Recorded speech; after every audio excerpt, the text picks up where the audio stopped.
네, 우리 아침에 함께 이제 말씀으로 하나님께 나아가겠습니다. 이 새벽 우리에게 주시는 하나님의 말씀은 요한복음 21장 17절 한 절의 말씀입니다. 요한복음 21장 17절 한 절의 말씀입니다.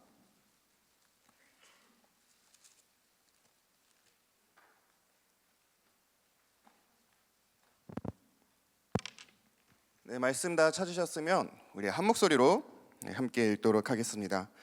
세 번째 이르시되 요한의 아들 시몬아 내가 나를 사랑하느냐 하시니 주께서 세 번째 내가 나를 사랑하느냐 하심으로 베드로가 근심하며 이르되 주님 모든 것을 아시오매 내가 주님을 사랑하는 줄을 주님께서 아시나이다. 예수께서 이르시되 내 양을 먹이라. 아멘. 네, 할렐루야. 오늘 이 새벽을 깨운 우리 주성대학부 가운데 하나님의 은혜 위에 은혜가 가득하기를 먼저 축복을 합니다. 이 새벽의 은혜를 또 계속해서 여러분들이 오늘이 수련회니까 깨운다 그것이 아니라 삶의 자리에서도 계속해서 이어나가는 그런 은혜가 있기를 또 소망합니다. 오늘은 다시 이어가는 은혜라는 제목으로 이 새벽 말씀을 또 전하고자 합니다. 우리는 이 수련회에 오면 하나님 앞에서 은혜 받는 거에 참 많이 신경을 씁니다. 특별히 수련회 오기 전에도 우리가 은혜를 받기 위해서 계속해서 노력하고 기도하고 또 우리의 마음을 모으고 시선을 집중합니다. 그리고 어제도 우리 이서진 목사님 통해 그 말씀 가운데 기도 가운데 큰 은혜를 받았고요. 특별히 또 오늘 계속 이어지는 시간 가운데 우리 또 김명규 목사님과 또 사랑하는 담임 목사님 그리고 또 폐회 예배까지 계속해서 은혜의 자리가 있을 것입니다. 이 모든 은혜의 자리 가운데 여러분들 큰 은혜 받기를 먼저 소망합니다.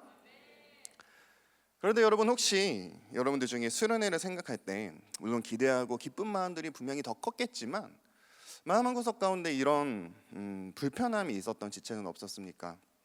내가 분명히 수련회의 자리에서 수련회 처음 온 건 아닐 거 아니에요? 처음 온 지체도 있겠지만 수련회에 분명히 내가 은혜를 받았는데 예배 가운데 내가 큰 은혜를 받았는데 인격적으로 만났는데 하나님이 내 삶이 분명히 이끄실 걸 믿는데 이런 모든 것들을 내가 수련회에 아마 다들 경험했을 것입니다.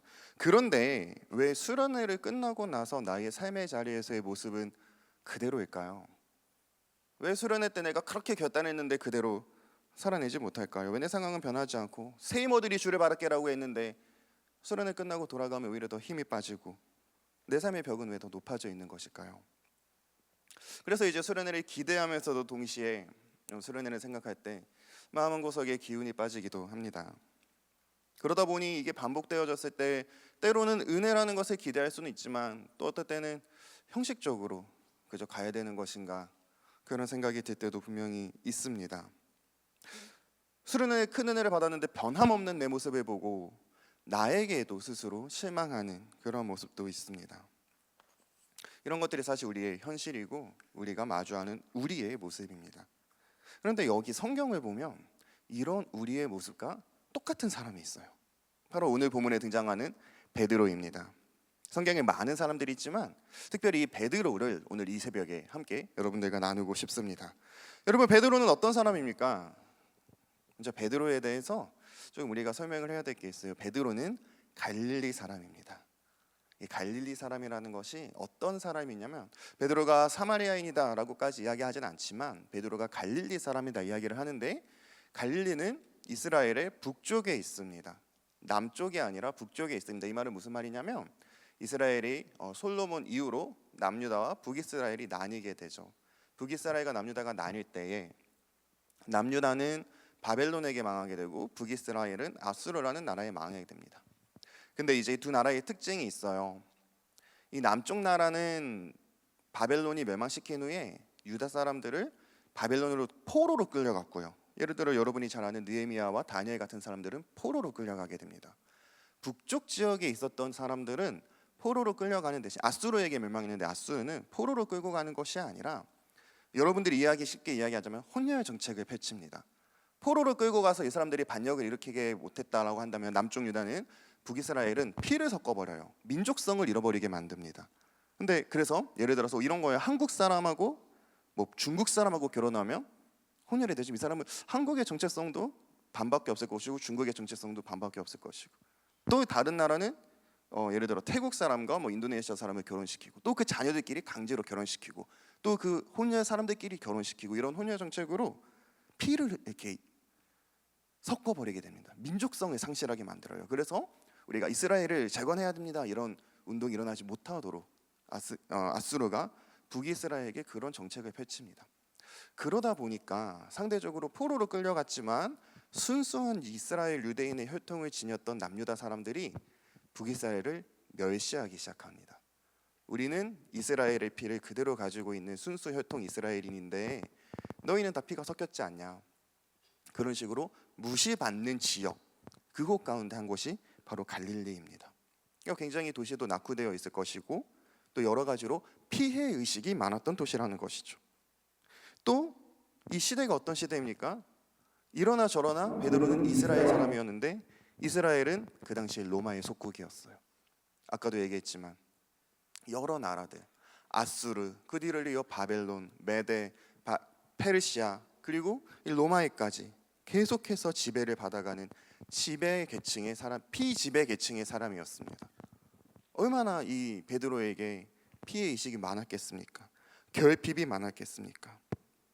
이 베드로는 유대인처럼 혈통적으로는, 사실 베드로도 그랬을 거예요. 혈통적으로는 이스라엘 사람이고 싶은데 그럴 수가 없어요. 가난과 억압에서 벗어나고 싶은데 그럴 수가 없어요. 이스라엘 사람은 로마 사람이 될 수 없습니다.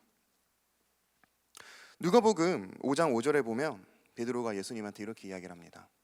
내가 밤새 수고하였는데 잡은 것이 없다라고 이야기를 하죠. 그렇게 이야기했을 때 예수님께서는 깊은 데로 나가서 그물을 던지라라고 말씀을 하십니다. 근데 이 베드로의 이야기, 밤새 수고하였는데 잡은 것이 없다라는 말이 왜 성경에 굳이 이 대답이 기록되어져 있을까요? 이 말은 베드로의 그 하룻밤 사이의 이야기이기도 하지만 그 삶의 이야기이기도 합니다. 베드로는 정말 치열하게 아등바등 살아냈고 그 누구보다 열심히 살았을 수는 있지만 그가 가지고 있는 부족함 때문에, 베드로의 잘못이라기보다는 그저 태생적인 부족함 때문에 아무리 수고하여도 저 다른 사람이 가진 것만큼 그것을 가지지 못하는, 나는 그런 사람입니다, 나는 그런 죄인입니다 라는 고백을 하는 거예요. 분명히 하나님을 믿는 이스라엘 사람인데 저 유대인과 비교당하고 분명히 열심히 밤새 수고하고 사는데 세상 사람들보다 모든 부분에서 뒤처지는, 분명히 넘어설 수 있는 것들을 내가 했는데도 불구하고 넘어서지 못하는 그러한 삶, 그것이 바로 베드로의 삶입니다. 근데 그때 예수님을 만났어요. 예수님이 등장했어요. 하나님의 아들이시라는 거예요. 얼마나 기쁩니까? 주는 그리스도시요 살아계신 하나님의 아들이신데 그분이 내 앞에 나타났습니다. 그 베드로에게 예수님께서는 과연 어떤 존재였을까요? 베드로는 분명히 생각했을 거예요. 하나님께서 이젠 나의 모든 결핍을 채워주시기 위하여서, 나의 모든 부족함들을 다 극복하게 하기 위하여서 예수님을 보내주셨을 것이다. 물론 맞습니다.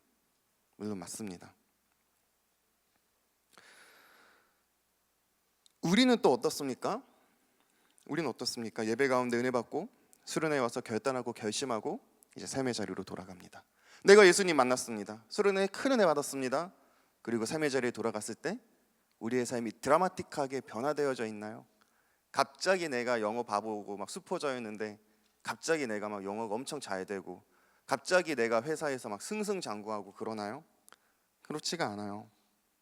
이미 내가 수련회에 와서 은혜 받고 나 이제 변화되었다라고 생각하면서 내가 하나님 앞에 나가던 그 시간 동안 다른 친구들은 그 시간에 영어 스펙을 쌓았고요, 대외 활동도 했고요, 또 회사 사람들은 내 동료라고 해야 될까요? 나의 코워커들은 그 가운데 프로젝트를 또 성공해내고, 이런 가운데 이제 우리는 생각하게 됩니다. 내가 수련회 때 받은 은혜, 그것이 과연 어떤 의미가 있을까? 그것이 내게 어떤 의미인가? 어떤 유익이 있나? 라는 생각을 하게 됩니다. 그리고 내가 이렇게 휴가 내서 열심히 정말 하나님 앞에 나아가는데 이것이 옳은 것을 알고 있는데, 분명히 성경에서는 하나님 앞에 나아가는 것이 옳다라고 이야기를 하는데, 근데 저기 하나님을 믿지 않는 저 사람들이 오히려 형통한 거예요. 이런 부분에 있어서 우리는 계속해서 받은 은혜를 쏟아버리게 됩니다. 이러한 신앙의 과정들이 계속해서 반복된다면 여러분들은 많이 지치게 될 것이고, 또 은혜를 이어가는 것에 있어서, 다시 은혜를 받는 것에 있어서 많이 어려움을 느끼게 될 거예요.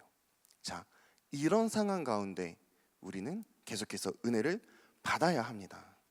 은혜를 받아야 합니다. 그런데 마음이 열리기가 쉽지 않죠? 이런 상황에 직면했을 때 여러분들 한번 이 질문을 한번 깊게 생각해 보시기를 바라요. 나는 수련회 와서 은혜 받고 은혜 쏟은 적이 없어요 라고 생각하는 사람도 한번 이 질문을 고민해 보시기를 바랍니다. 여러분, 치열하게 살아가는 여러분들의 삶의 목적은 무엇입니까? 여러분들이 그렇게 아등바등 살아가는 여러분들의 삶의 목적은 그렇다면 무엇입니까? 여러분들이 걸어가는 이 길은, 여러분들의 인생길은 어디를 향해 걸어가는 길입니까? 여러분들이 무엇을 위해서 그 길을 계속해서 걸어가고 있습니까? 좋은 대학교를 나오기 위해서? 좋은 회사에 들어가기 위해서? 그저 큰 집에 사는 것이 내 인생의 최종 목표입니까? 여러분들의 평생을 건 여러분들의 소망은 무엇입니까? 어제 이서준 목사님께서 원로 목사님의 한마디가 20대를 붙들어 주었다라고 이야기를 했는데요, 저도 원로 목사님께서 말씀하셨던 그 한마디 정말 마음속에 깊이 간직하고 있습니다. 여러분, 우리 다 같이 이런 고백을 하길 원해요. 예수님 잘 믿는 것이 내 평생 소원입니다. 예수님 잘 믿는 것이 나의 평생의 소원입니다. 여러분, 우리가 방학 때 하나님께 나와서 은혜 받고, 여러분 휴가 내어서 하나님께 나와 이 수련회 하는 것이 왜 어떠한 의미도 없습니까? 여러분들은 이 가운데 나와서 은혜를 받았어요. 여러분들이 이 가운데 나와서 그 사람들이 갖지 못하는 영적인 체험을 입었습니다. 여러분들은 세상에서 비교할 수 없는 예수 그리스도라는 놀라운 선물을 누리는 그러한 시간을 가졌습니다. 그런데 우리가 자꾸 넘어지는 것은 예수님께 은혜 받고 예수님의 그 은혜대로 살아가야 하는데, 예수님께 은혜 받고 그 예수님의 내 꿈을 이루기 위한 수단으로 혹시 사용하진 않으십니까? 예수님께 은혜 받고 세상 사람들을 위해 서고자 여러분들이 하루하루를 살아가고 있진 않으십니까? 은혜 받고 그 받은 은혜에 따라 말씀에 순종하며 사는 것이 아니라, 은혜 받았으니 그 은혜가 힘이 되어 내 계획과 내 스케줄에 끼워 맞춰 내가 가지지 못한 것을 채우기 위하고, 오히려 예수님의 은혜로 내가 높아지기 위해 그러한 방법으로서 예수님의 은혜를 내가 생각하고 있진 않으십니까? 분명히 예수님은 우리가 예수님의 방법으로 살아가게끔 우리에게 은혜를 주셨는데, 우리가 그 은혜로 세상의 방법에 끼워 맞추니 이 은혜가 소용없어 보이는 거예요. 그렇게 목적에도 어긋나고 그렇게 살아가게도 하시지 않습니다. 그러다 보니까 우리가 은혜 받아봐야 필요가 없구나, 베드로처럼 나는 다시 물고기 잡으러 가노라, 이렇게 이야기하는 것입니다. 예수님의 떠난 삶은 아니지만 그렇다고 예수님의 뜻대로 살지 않는 삶, 이러한 삶을 살아가다 보면 우리가 받은 은혜 그대로 다 쏟아버리고 다시 삶의 자리에서 이전의 모습 그대로 살아가는 나를 발견하게 되는 거죠. 베드로는 예수님께 부름받았습니다. 예수님 옆에서 수제자가 되었습니다. 실수할 때도 있었지만 그때 예수님께서 채워주셨습니다. 이 정도라고 한다면 예수님이 십자가에 달리셨을 때에도 아닙니다, 예수님은 하나님의 아들입니다 라고 이야기할 법도 한데, 베드로는 부인했어요. 예수님이 살아나셨다는 것은 분명히 들었을 거예요. 그렇다라고 한다면 내가 지금 힘써서 진짜 복음 전파해야겠다, 사도행전에 나오는 그런 베드로의 모습처럼 그렇게 나아갔을 법한데, 그 이후에도 요한복음 21장에 보면 베드로는 나는 다시 물고기 잡으러 가겠노라 라는 이야기를 하게 됩니다. 예수님께서 베드로가 원하는 욕망, 세상의 왕이 되어 로마의 압제로부터 벗어나게 하시고, 그리고 베드로를 그 높은 곳에 이르게 하실 그 나의 욕망을 채우고자 하는 그 방식대로 움직여주지 않자 결국 베드로는 다시 고기 잡으러 가겠노라 말하게 되죠. 그러나 여러분, 예수님은 어떤 분이십니까? 우리를 사랑하시는 분입니다. 우리를 포기하지 않으시는 분입니다. 베드로가 그 은혜를 쏟아버리고 예수님과 함께했던 그 시간들을 내려놓고 다시 자기의 원래 세상으로 돌아갔을 때에도 내버려 두지 않으셨습니다. 다시 베드로에게 찾아가십니다. 처음 은혜 주셨던 그 장소에서, 그 갈릴리 바다에서 기억하고 있는 은혜의 모습 그대로 우리가 직면하는 나의 연약함에 예수님께서 참 하나님의 아들 그리스도이심을 선포하시며 찾아오십니다. 그 요한복음 21장의 그 바닷가에서 베드로는 깨달았습니다. 그때 베드로는 깨달았습니다. 물론 내게 필요한 것은 사실 물고기도 필요하고 그 피지배에서 벗어나는 것도 필요하지만 예수님의 제자라고 욕먹는 것도 필요했지만, 그러나 정말 내게 근본적으로 필요했던 것은 예수님과 함께하는 것이었구나. 단편적인 한 번 한 번의 은혜가 아니라 예수님 그 자체가 필요했던 것이구나. 나의 부족함과 결핍을, 욕망을 채워나가는 수단으로서의 예수가 아니라 내 목적으로서의 예수님. 여러분, 예수님을 채우면 모든 부족한 부분이 다 채워집니다. 내 부족한 부분을 내가 채우는 것이 아니라 예수님이 내 마음 가운데 충만하게 받아들일 때 예수님께서 나의 부족한 부분을 채워주십니다. 한 왕이 있습니다. 이 왕은 모든 것을 다 가졌습니다. 그리고 여기 지나가다가 한 청년을 만나죠. 그 청년에게 묻습니다. 내가 너의 소원을 한 가지 들어주겠다. 필요한 것이 있으면 얘기해달라. 이때 이 사람이 무엇을 요구를 하면 가장 지혜로운 대답이 될까요? 이것을 해달라, 저것을 해달라, 이것을 나에게 달라라고 이야기할 수도 있지만, 내가 그렇게 이야기할 수도 있겠지만, 내가 당신의 아들이 되게 해주세요, 내가 당신의 딸이 되게 해주세요라고 이야기를 한다면, 그렇다면 한 번에 그 소원을 들어줌으로 그치는 것이 아니라 그 아버지의 모든 것이 그 나의 것이 되게 되는 것이죠. 여러분, 우리가 예수님의 자녀가 되면, 예수님께서 주시는 한 번의 은혜로 족하지 않고 예수님 자체로 충만하여지면 우리 삶에 필요한 모든 것들을 여러분들이 다 채울 수 있는 것입니다. 제가 세바시나 테드 이런 것을 좀 즐겨보는 편인데요, 때로는 그들의 말이 정말 진리와도 같은 기억에 남는 그런 말들이 있습니다.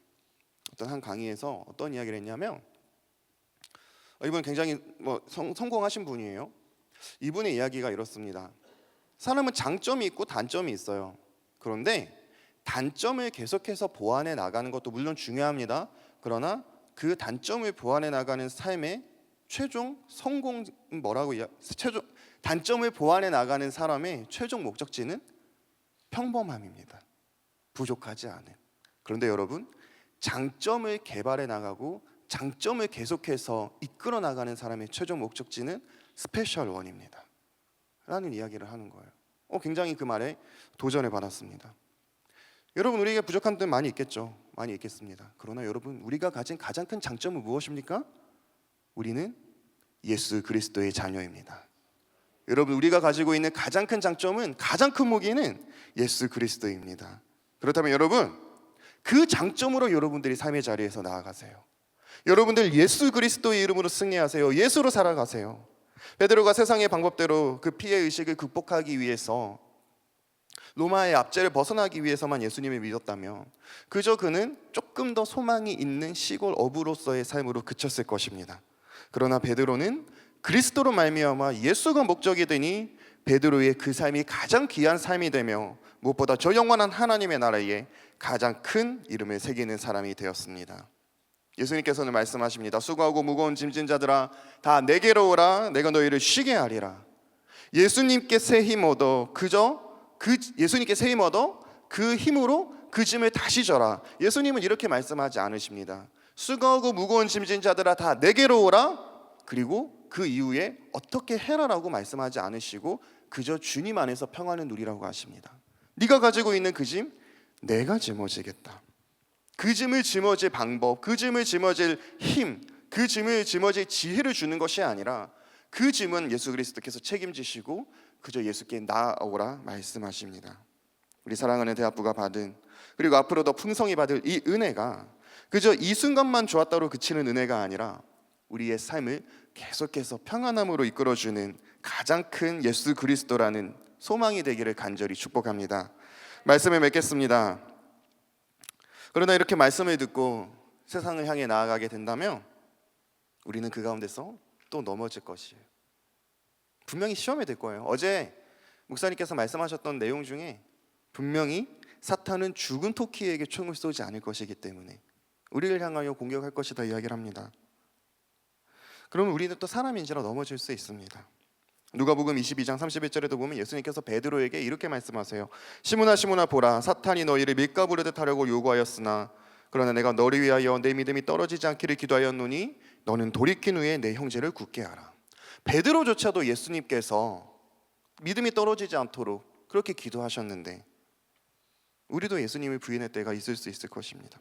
예수님을 붙들고 살리라 이 자리에서 그렇게 기도하고 결단했지만 다시 이전의 모습과 똑같이 살아갈 때가 있을 것입니다. 그때 이 오늘의 본문을 기억하십시오. 오늘 본문 그 시작할 때 바로 이 한 단어, 세 번째 이르시되. 세 번째 이르시되. 요한의 아들 시몬아, 네가 나를 사랑하느냐. 이전처럼 내 양을 먹이라 말씀하십니다. 예수님은 한 번, 두 번, 세 번 우리가 계속해서 넘어져도 계속 우리에게 한 번, 두 번, 세 번, 네 번 찾아와서 다시 일어나라 말씀하십니다.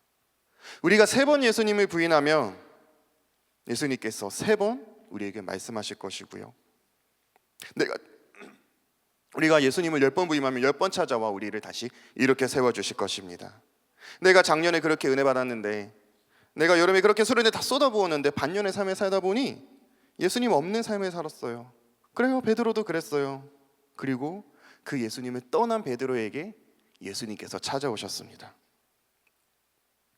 요한복음 1장 우리의 주제 구절 16절 보면 은혜 위에 은혜로라 라는 말이 나옵니다. 이것을 헬라어 원어로 보면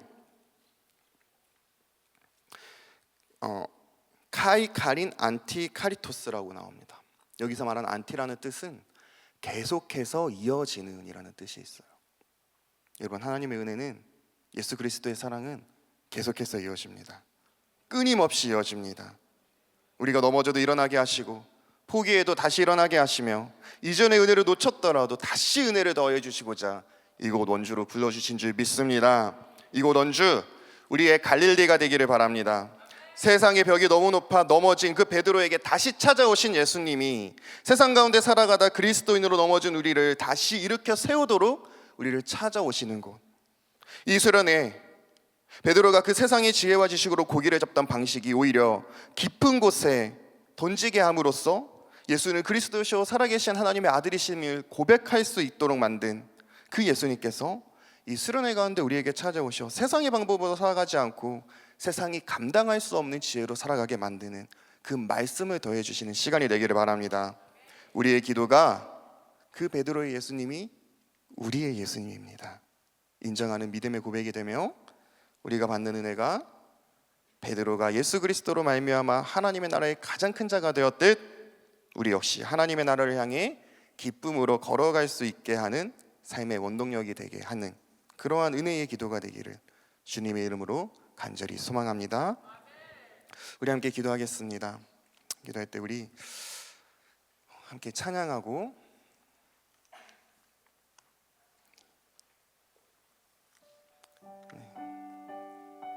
우리를 다시 이렇게 세워주시는 그 하나님께 나아가 하나님, 제가 다시 원주에 왔으니 다시 하나님을 만나 큰 은혜 받고, 그러나 이제는 내가 돌아가서 다시 이전의 모습 그대로 살아가는 것이 아니라 사도행전에 나오는 베드로 전후에서 나오는 그런 베드로의 모습처럼 변화되어진 예수로 사는 주 예수 그리스도의 자녀가 되게 해달라고 결단하며 찬양하겠습니다.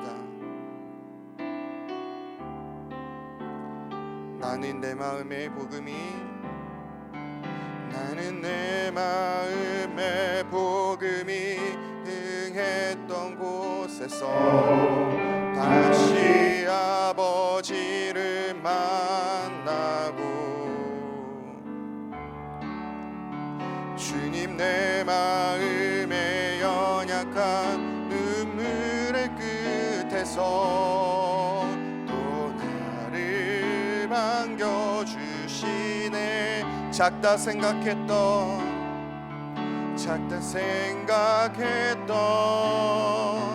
그의 분 다시 나를 회복해 하시네.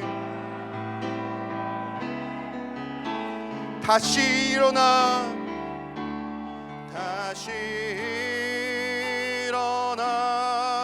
주를 예배함이 내 모든 기쁨이 되리.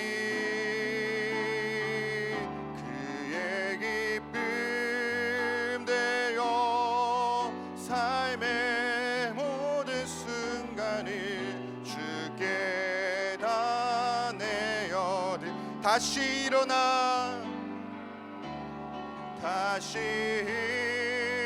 일어나 주를 예배함이 내 모든 기쁨이 되리 그의 기쁨 되어 삶의 모든 순간을 주께 다 내어드리리. 우리 새벽에 한 가지 기도 제목을 가지고 하나님께 기도하며 나가겠습니다. 하나님, 나에게 다시 이 원주라는 하나님께서 나를 부르신 곳에 나아오게 하심에 감사합니다. 베드로가 다시 예수 그리스도를 만났을 때 그 모든 삶이 진정 예수 그리스도를 바라보는 삶으로 변화되었듯 아버지, 내가 그 이전에 넘어졌던 것 주께서 다 덮어주시고 이후에 나의 삶이 은혜대로 살아가는 삶이 되게 하여 주시옵소서. 아버지 하나님, 내가 진정으로 예수 그리스도의 은혜를 누릴 수 있는 시간 되게 하여 주시고 나의 삶을 위하여서 그 은혜를 끼워 맞추는 것이 아니라 은혜 받고 그 은혜대로 살아가는 나의 삶이 되게 하여 달라고 이 새벽 주님의 이름 한번 부르짖고 기도하며 나아가겠습니다. 주여. 사랑의 아버지 하나님, 하나님께서 사랑하시는 주의 자녀들이 새벽에 주의 전에 나와 하나님께 다시 일어나서 다시 예배하게 하고 다시 주께 기도하게 하심에 감사합니다. 아버지 하나님, 하나님께서 부르신 이 자리 가운데 우리가 나올 때에 이곳 가운데 다시 우리에게 넘어진 만큼 하나님께서 일어나게 하시는 은혜가 있게 하여 주시옵소서. 삶의 자리에서 아버지 하나님, 내가 원하는 길대로 예수 그리스도의 은혜를 끼워 맞추지 않았는지 시간을 회개하며 나아갑니다. 아버지, 내가 세상의 지혜대로 저 로마의 방식대로 내가 살아가면서 그 뜻대로 예수 그리스도를 맞춰 나가진 않았는지 시간 돌이켜봅니다. 아버지 하나님, 그러나 우리가 주께 나올 때에 주님께서 진정 나에게 원하시는 하나님 아버지의 그 목적대로 살아갈 수 있도록 주여 나에게 놀라운 은혜, 내가 감당하지 못할 예수 그리스도의 충만한 은혜 위에 은혜를 더하여 주시옵소서. 그리하여서 아버지, 내게 주어진 삶의 자리로 다시 돌아갔을 때 내가 다시 물고기를 낚는 사람이 아니라 사람을 낚는 어부가 되며 하나님의 나라를 세워가는 주님의 귀한 일꾼 되는 주의 자녀가 되게 하여 주시옵소서. 오직 예수 그리스도께서 우리의 영안이 띄워주시고 모든 시선을 하나님께 맞출 수 있도록 주님 함께하여 주시옵소서.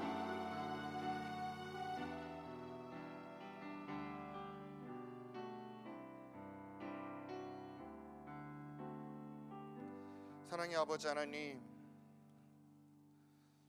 우리의 믿음이 부족하여서 주님 뜻대로 살지 못하고 오히려 세상의 방식대로 살아가기 위해 주님께 구했던 은혜로 인하여 하나님께 실망하고 내 자신의 믿음에 넘어졌던 모습, 그 모습으로 살아가다 그 주님의 부르심으로 인하여 다시 주님의 이 원주의 성산에 올라오게 하심에 감사합니다.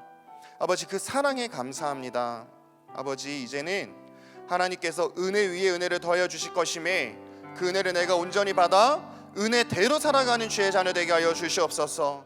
하나님, 내가 나의 목적을 위하여 예수 그리스도의 은혜를 끼워 맞추는 수단으로서의 은혜를 바라보지 않게 하시고 하나님께서 주신 그 은혜의 목적대로 내가 살아갈 수 있는, 내가 주님의 뜻대로 살아갈 수 있는 자녀 되게 하여 주시옵소서. 아버지 하나님의 그 목적에 맞는 은혜 위에 은혜, 계속해서 내가 넘어져도 계속해서 일어나라. 내가 3번 4번 내 삶의 자리에서 예수 그리스도를 부인하여도 5번 6번 10번이고 다시 찾아와서 하나님께서 내 양을 치라 말씀하시는 그 놀라운 주님의 음성을 듣는 수련회 되게 하여 주시옵소서. 오늘 하루도 하나님의 은혜에 충만한 시간들이 되게 하여 주시고 아버지, 내일도 변함없이 계속해서 우리의 모든 수련회 일정 가운데 하나님을 만나게 하여 주시옵소서. 다시 일어나 주를 예배함이 우리의 가장 큰 기쁨 되게 하여 주시옵소서. 이 모든 말씀 예수 그리스도의 이름으로 기도합니다. 아멘. 하늘에 계신 우리 아버지여, 이름이 거룩히 여김을 받으시오며 나라 임하옵시며 뜻이 하늘에서 이루어진 것 같이 땅에서도 이루어지이다. 오늘날 우리에게 일용할 양식을 주옵시고 우리가 우리에게 죄 지은 자를 사하여 준 것 같이 우리 죄를 사하여 주옵시고 우리를 시험에 들게 하지 마옵시고 다만 악에서 구하옵소서. 대개 나라와 권세와 영광이 아버지께 영원히 있사옵나이다. 아멘.